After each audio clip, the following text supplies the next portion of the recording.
حضرت مہدی علیہ السلام کی ابتدائی بیعت سے اب تک 7 سال کا عرصہ گزر چکا ہے۔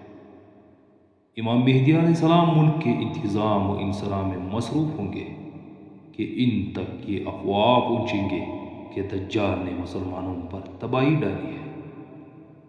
اس خبر کو سنتے ہی حضرت امام مہدی علیہ السلام ملک شام کی طرف رخ فرما لیں گے، لیکن جانے سے پہلے اس خبر کی تصدیق کریں گے اور دجال کے نکلنے کی خبر کی تصدیق کے لیے ایک وفد روانہ فرما لیں گے۔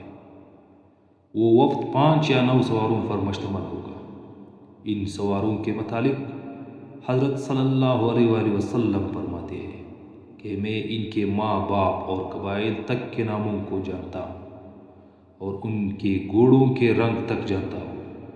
اور اس وفد میں شامل لوگوں کے متعلق فرمایا کہ وہ روئے زمین پر اس وقت سب سے بہتر انسان ہوں گے۔